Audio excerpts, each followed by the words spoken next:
ဒီကနေ့တော့မနေ့ကပြောခဲ့တဲ့အဲ့တော့ဒီဆရာတော်ဥပုပ်ရေးတဲ့ဂီဝိနည်းဆုံးမစာတဲ့အစစ်ပြည့်ခြင်းအပြည့်6ပါးအကြီးကဲခြင်းဝ6ပါးကိုအကျိုးကိုသာငဲ့တော့အဆွေခင်ဘွန်းသူ4ယောက်ဒီဟာလေးတွေကိုပြောပြပေးမယ်ပြည့်ခြင်းအပြည့်6ပါးပြည့်ခြင်းအပြည့်6ပါးဆိုတာကတော့ပြည့်လို့အပြည့်ဖြစ်တာကိုပြောတာမဟုတ်ဘူးပြည့်သူတွေကအမျိုးမျိုးစင်ကြယ်ပေးတတ်တဲ့တနည်းပြောရင်ကြောင်ခိုတဲ့စကားပေါ့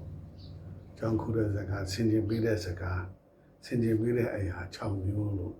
ဒီလိုပြောတာပါအဲ့ဒါကအပြည့်ခြင်းအပြည့်6ပါးလို့ဒီလိုကောင်းတယ်တတ်တယ်အချံပြင်းဝမ်းအလွန်ပူနိုးမိုးချုပ်လမော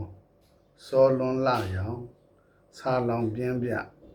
ဝမ်းဝလွန်ထွေး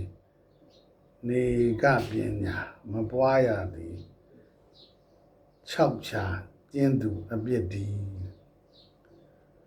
နောက်တစ်ခုကအကြီးကဲကျင့်ဝတ်6ပါးထကြွနိုးကြ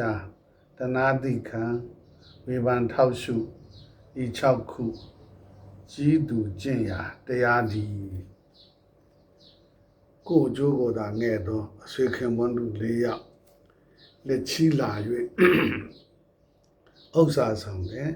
နင်းငယ်ဖြစ်လာများစွာလူရှိဘေးထီရောက်ခါပြုလာတုံပြီးမိမိကျိုးကမိလာပေါင်းရှင်း4ယောက်စင်းကအညဓာတုရဟတိအညဓာတုရဟဆိုတာကမိတ်ဆွေတို့ကိုပြောတာပါနှုတ်ဖြစ်လာဟန်ဆောင်၍ဟန်ဆောင်သောအဆွေခင်ဘွန်းသူ4ယောက်နှုတ်ပဲပါရင်တော့လက်မပါတဲ့ဟာတွေကိုပြောတာပါရှေ့ဖြစ်စေစက်တထနောက်ပြီးချီနီတင်းကြိုပေးလို့စဟံပြစ္ဆုတ်ပံမူပြညွန်ပြပြဤလင်းပါကမှတ်သားဝစီပရမတိတဲ့ဒီကနေ့တော့ဒီ4မျိုးလောက်ပဲမှတ်သားကြပါဦး